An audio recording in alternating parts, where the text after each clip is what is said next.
Assalamualaikum warahmatullahi wabarakatuh. Selamat pagi sahabat Semanggi University. Kembali lagi dengan kami dari tim Konsumsi Timur. Untuk kali ini kita akan bedah buku yang kali ini akan dibawakan oleh Pak Vicky. Nanti pembahasannya seperti apa, nanti beliau akan memaparkan dengan detail ya.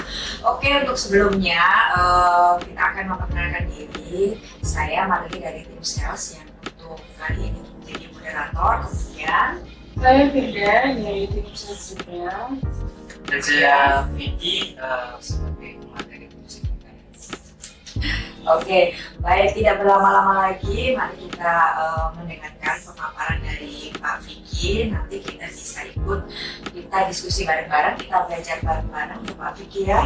Oke, kita langsung dimulai Pak Vicky. Oke, untuk segmen kali ini kita melanjutkan bedah buku kita yang kemarin, yaitu buku yang sama 101 Intisari Menjual Berlipat-lipat. Oke, kita lanjut di bab 5. Di bab 5 ini, di buku ini adalah ciri-ciri bakat menjual, yaitu percaya diri. Percaya diri. Jadi untuk kita dapat bisa menjual produk berkali-kali lipat, yaitu syaratnya adalah percaya diri. Syaratnya harus percaya diri, confidence. Nah, karena banyak orang yang menjual itu gini. Ketika ada customer datang bawa mobil Fortuner biasanya, misalnya ya, mobil besar mewah lah ya, apalagi Alphard gitu yang datang, kita udah ngedrop dulu, ini beli apa? Nah itu mental kurang percaya diri yang harus dihilangkan sebenarnya untuk kita semuanya sebagai penjual. Jadi apapun dia, siapapun dia, kalau dia sudah masuk ke kita, itu adalah kita yang paling bisa berkuasa atau yang paling memahami produk. Kita yang punya rumah ya. Jadi kita harus percaya diri. Siapapun orangnya, meskipun dia Albert Einstein ya, seorang ilmuwan ya, tokoh ilmuwan, tapi kalau masalah barcode scanner, printer edikat, kita yang lebih jago dari dia. Kita harus yakinkan diri kita dulu di situ. Terkadang soalnya kita sering kali ngedrop kalau orang-orang kaya yang datang gitu ya, bawa mobil Alfa ataupun waduh apa ini gitu loh, takut pertanyaannya gimana gitu kan, seperti itu. Salah ngomong mungkin. Takut gak bisa jawab pertanyaannya gitu, karena itu tadi kita kurang percaya diri. Jadi rumusnya itu syaratnya adalah kita harus percaya diri, siapapun penjualnya, kita harus pembelinya, kita harus percaya diri. Dan di sini juga dijelaskan bahwa bagaimana kita bisa dapat percaya diri. Yang pertama adalah kompetensi kita atau pengetahuan kita tentang produk-produk yang kita jual. Itu yang paling dasar. Karena gini, kita menjual printer barcode, tapi kita nggak tahu scanner barcode ini, tapi kita tidak tahu tentang produk-produk itu. Akhirnya ketika ada orang datang, apalagi orang kaya yang datang, kita udah takut. Nanti kita jelasinnya seperti apa, pertanyaannya apa dan lain-lain. Tapi kalau kita sudah paham betul tentang produk ini, siapapun yang datang, kita akan pede aja menjelaskan, siap aja gitu. Jadi itu adalah syarat pertama. Syarat pertama adalah kita harus paham produk yang kita jual. Artinya produk knowledge-nya lah ya. Itu yang pertama. Yang kedua adalah kita harus mengasah skill komunikasinya. Bagaimana kita berkomunikasi dengan orang, bagaimana kita menjelaskan ini kepada orang. Kadang-kala kita tahu produknya karena yang beli itu orang kaya, akhirnya kita nggak bisa berkata-kata itu, nervous ya. Itu juga nervous. Akhirnya nervous, kita nggak bisa menjelaskan padahal kita paham mengenai produk itu. Itu ketika kita nervous, apa yang harus kita lakukan? Itu yang kita bahas tadi. Kita harus menanamkan pada pikiran kita, dia boleh sepintar apapun, dia boleh sekaya apapun, tapi kalau mengenai produk ini kita yang lebih pintar. Kadang juga itu takut pertanyaannya macam-macam dan lain-lain, akhirnya kita harus kita berani. Yang ketiga adalah ilmu persuasif, komunikasi persuasif itu mengarahkan, untuk mengarahkan konsumen, ilmu untuk mengarahkan konsumen. Kadang kita tidak bisa mengarahkan konsumen datang kebutuhannya bla bla bla udah dijelaskan. Kita tahu dia itu butuhnya produk ini loh, dia butuhnya produk ini, yang cocok buat dia produk ini.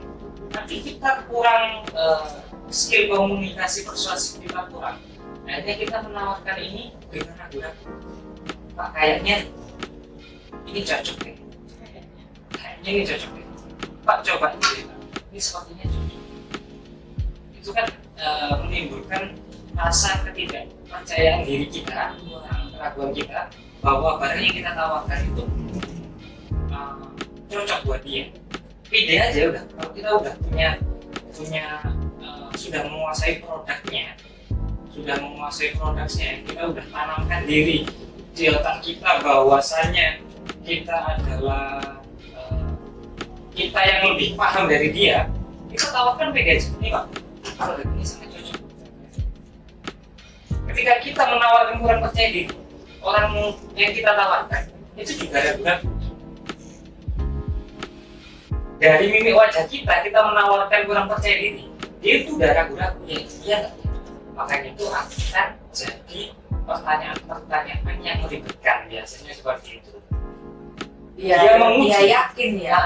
Karena dia kurang yakin, akhirnya muncullah pertanyaan tersebut. Tapi kok bisa ini bisa ini tak Pak? Bisa ini. Karena dia kurang yakin dengan penawaran kita bahwa produk ini adalah produk yang cocok buat dia. Akhirnya dia bertanya, menguji apakah benar produk ini cocok buat saya gitu. Makanya akan ada muncul pertanyaan seperti itu. Biasanya memang terbisik ya, sales ada aja orang-orang itu yang pertanyaannya aneh-aneh sampai kadang kita itu nggak bisa menjawab. Karena itu tadi saking detailnya ya, karena konsumen sendiri juga merasa ragu, jadi dia mengungkapkan pertanyaan yang dia yakin. Ya benar. Jadi memang kita itu menawarkan harus percaya diri. Percaya diri itu adalah modal buat kita untuk bisa menjual.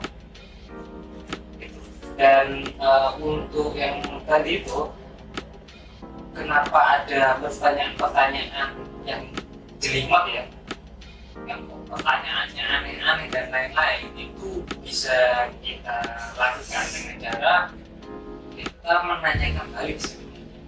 Jadi jangan langsung jawab. Kalau kita menanyakan langsung dijawab, itu kayaknya kita pertanyaan A, kamu jawab A, udah jawabannya A.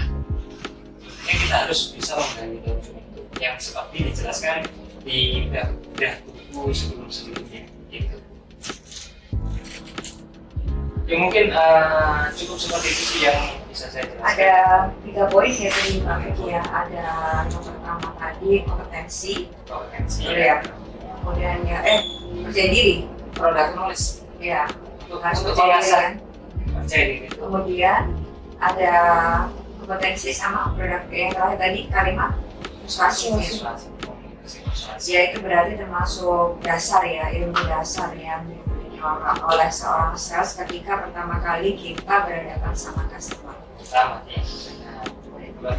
Ya, mungkin Mbak Firda bisa menambahi dari poin-poin yang diberikan Pak Vicky, mungkin bisa mengembangkan berdasarkan dengan pengalaman yang sudah Mbak Firda selama ini ya untuk menjadi seorang sales dari yang mungkin itu adalah salah satu ilmu dasar ya dari untuk sales ya.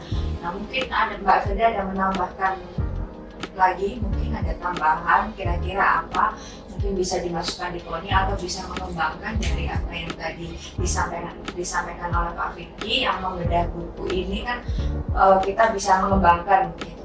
Meningkatkan percaya diri.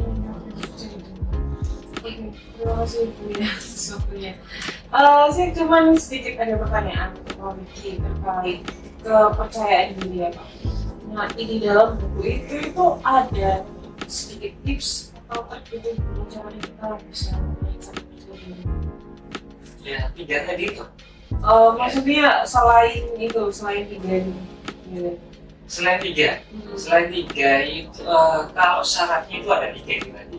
Syaratnya adalah 3 tadi. Nah, untuk memenuhi ketiga syarat itu kan ada cara-cara masing-masing. Iya. Yang pertama itu tadi masalah product knowledge, itu ya kita harus selalu belajar mengenai produk-produk yang kita jual. Kita harus pelajari produk-produk yang kita jual. Jangan ada barang baru ya udah barangnya gini. Kalau kita nggak pelajari itu akan jadi kurang buat kita. Itu cara melatihnya. Terus yang kedua tadi masalah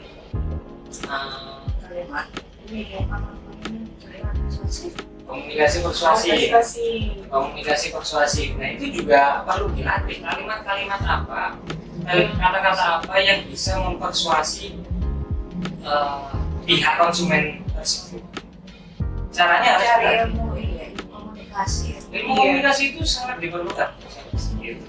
Jadi kadang-kadang itu kita kan kurang percaya diri ketika skill komunikasi kita kurang, apalagi ya makanya itu ketika ada orang datang kita sudah tahu produk yang kita jual, tapi orang yang datang pakai mobil mewah gitu kan, otomatis kan terbenak langsung ke pikiran kita, wah dia itu lebih jago daripada kita gitu, lebih jago daripada kita. Akhirnya mental kita drop di situ. Mungkin nanti ke depannya kita bisa ini ya, belajar untuk bisa menganalisa orang. Jadi kan untuk customer itu kan berbagai macam latar belakang. Jadi siapapun yang datang sama kita kan welcome. Cuman kita kan bagaimana cara menganalisa latar belakang dari customer ini, ya kan? Untuk wawasannya, terus mungkin customer datang bawa motor tuh, tapi ternyata dia adalah orang yang wawasannya banyak, kemudian dia ternyata mobilnya dipakai semua mungkin begitu ya, karena dia urgent mau beli printer bluetooth misalkan, dia urgent sekali gitu kan. Kita kan nggak tahu ya, kita tahu baru ketika kita ngobrol ya kan. Kalau yang pertama kan kita melihat body language ya. Ketika masuk kita ketemu, kemudian kita ngomong selamat pagi begitu kan, baru kita melihat maksudnya apa matanya begitu kita. Itu mungkin kita harus belajar gitu ya. Karena itu kalau menurut saya itu memang perlu. Kita bisa melihat di nanti kita bisa diskusi. Nah itu namanya belajar komunikasi. Iya benar. Kemudian saya kalau menganalisa itu, kalau kita bisa menganalisa orang dari segi psikologi itu. Jadi gini sih Bu, sebenarnya itu memang salah satu dibutuhkan seperti itu. Bahkan kata seorang yang ahli dalam bidang penjualan, itu salah kita kalau menjual langsung Pak, silakan dulu. Nah, kebutuhannya seperti apa? Itu salah besar. Itu banyak orang yang menganggap itu salah besar. Yang harus perlu kita ketahui selain kebutuhan dia, itu siapa dia. Jadi makanya itu ada, itu namanya espresso, pemanasan dulu. Kita ngobrol-ngobrol, mencairkan suasana dulu, bisa menganalisa orang itu siapa. Benar. Itu memang dibutuhkan. Memang dibutuhkan kita pemanasan dulu, pencairan dulu ya, pencairan suasana dengan menanyai rumahnya di mana, terus kita masuk ke hobinya apa dan lain-lain gitu. Namanya seperti itu perlu untuk menjalin relasi dan untuk mencairkan suasana juga, Ya, luar biasa sekali untuk topik Bedah Buku kali ini ya Pak Vicky, Mbak Firda. Kita bisa belajar bersama-sama untuk mengupgrade diri kita. Untuk sahabat Semanggi boleh nanti kalau misalkan bertemu lagi sama kita boleh untuk sharing-sharing, kita belajar bersama. Ada yang lagi mau disampaikan Pak Vicky, Mbak Firda? Kalau dari saya mungkin cukup itu ya, kita lanjut ke topik selanjutnya di bulan Next video. Iya. Sudah ya? Oke, terima kasih sahabat Semanggi University. Demikian bedah buku yang disampaikan oleh Pak Fikri, luar biasa sekali untuk bedah buku tema kali ini. Baik, nanti kita akan bertemu lagi di bedah buku selanjutnya dengan tema yang amat sangat luar biasa untuk kita bahas di sini. Oke, selamat pagi. Wassalamualaikum warahmatullahi wabarakatuh. Waalaikumsalam. warahmatullahi